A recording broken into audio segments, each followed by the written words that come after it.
Bonjour, aujourd'hui nous allons parler des nombres et de leur position dans la BAC.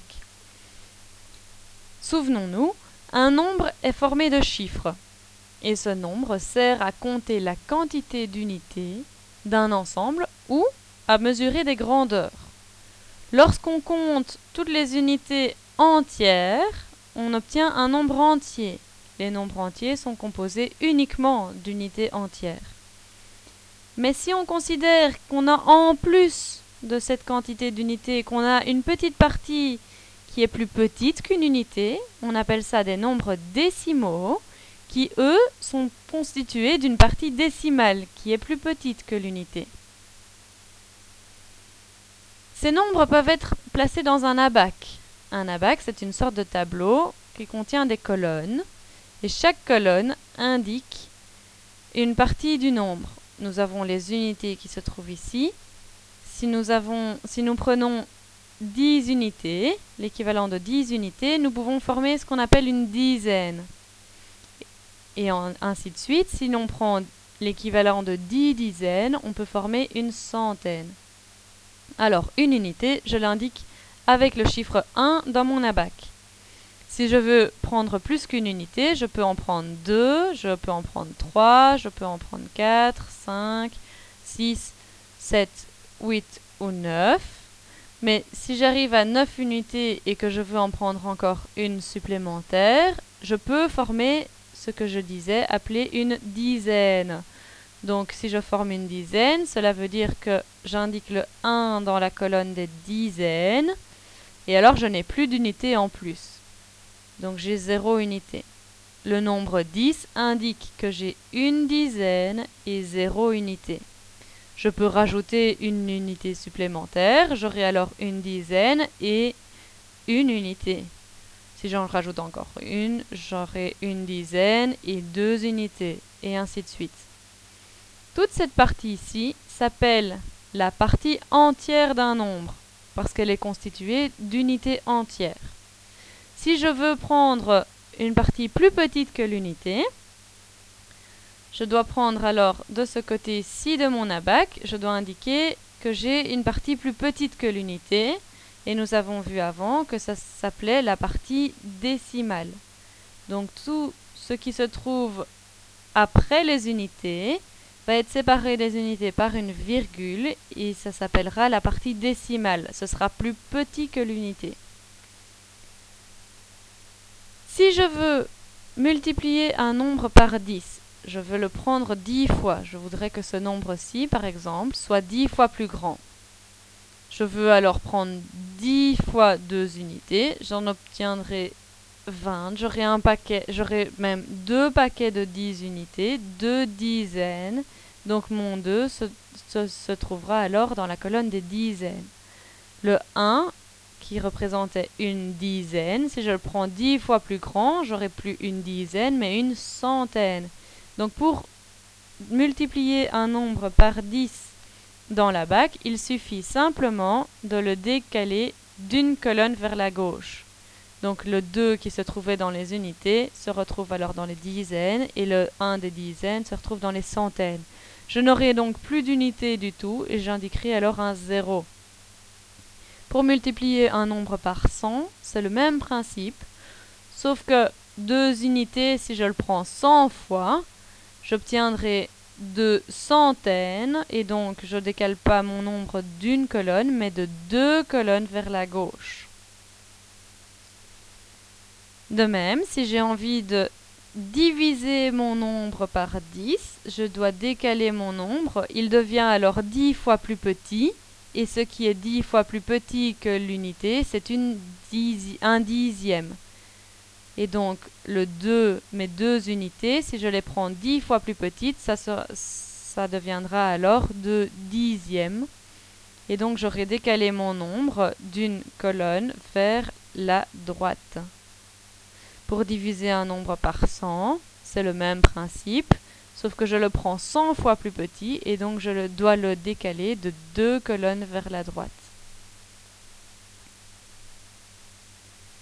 Est-ce qu'un 0 est toujours utile dans un nombre? C'est une très bonne question à laquelle on va essayer de répondre. Pour prendre un exemple, nous allons regarder le nombre suivant, 7560.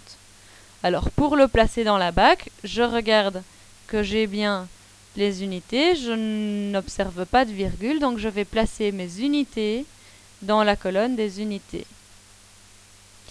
Si je veux prendre le même nombre mais sans le 0, j'obtiendrai ce nombre-ci.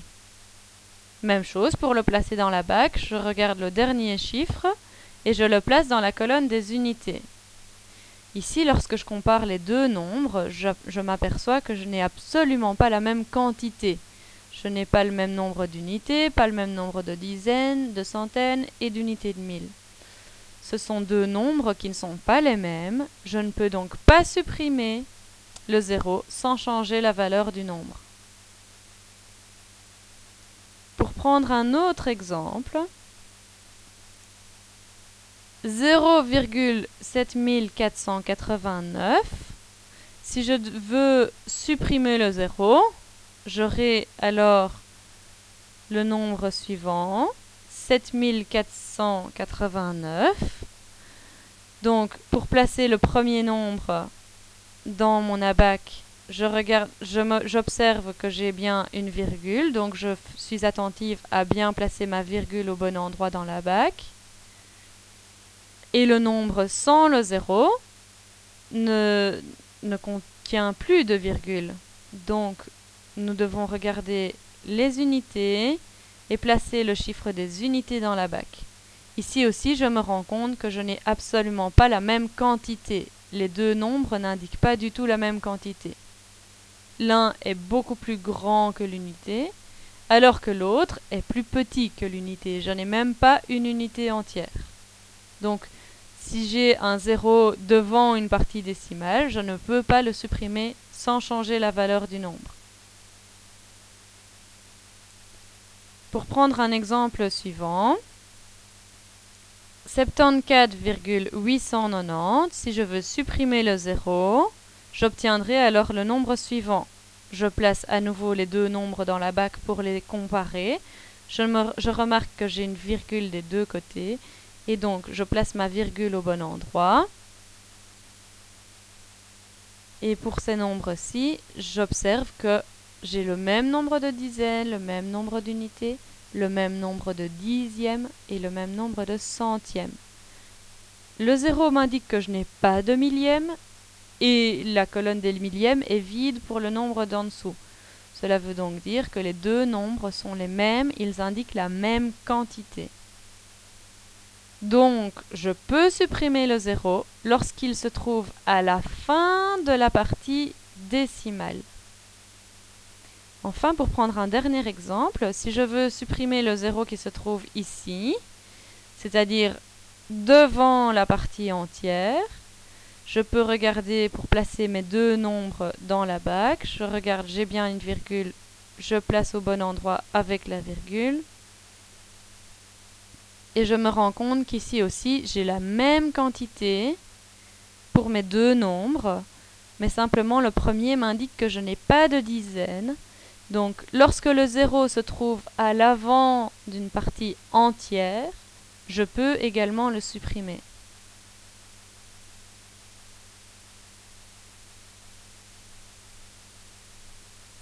La valeur d'un nombre n'est pas modifiée si on supprime le 0 lorsqu'il se trouve à la fin de la partie décimale ou devant la partie entière. Dans tous les autres cas, je ne peux pas supprimer le 0 sans changer la valeur du nombre. À toi de jouer. N'hésite pas à revoir cette capsule autant de fois qu'il le faut. Prends une feuille quadrillée, indique bien ton nom, la date, le titre de la capsule, en indiquant bien que c'est la capsule NO4, et inscris les consignes suivantes tout en faisant les exercices. Le premier exercice, je te demande de barrer les zéros inutiles dans les nombres suivants. N'hésite pas à revenir en arrière dans la vidéo pour t'aider à faire l'exercice. Le deuxième exercice, je te demande de tracer un ABAC, comme dans l'exemple qui est indiqué ici, et de placer les nombres suivants correctement dans cet ABAC. Donc les nombres qui se trouvent en dessous doivent être placés dans l'ABAC. Pense bien à indiquer la partie entière et la partie décimale. N'oublie pas de bien indiquer les virgules et de les placer au bon endroit dans la bac. N'oublie pas, si tu as des questions, note-les sur ta feuille pour pouvoir les poser en classe. Nous reverrons toute la matière en classe, ne t'inquiète pas si tu es perdu dans les exercices. Bon travail!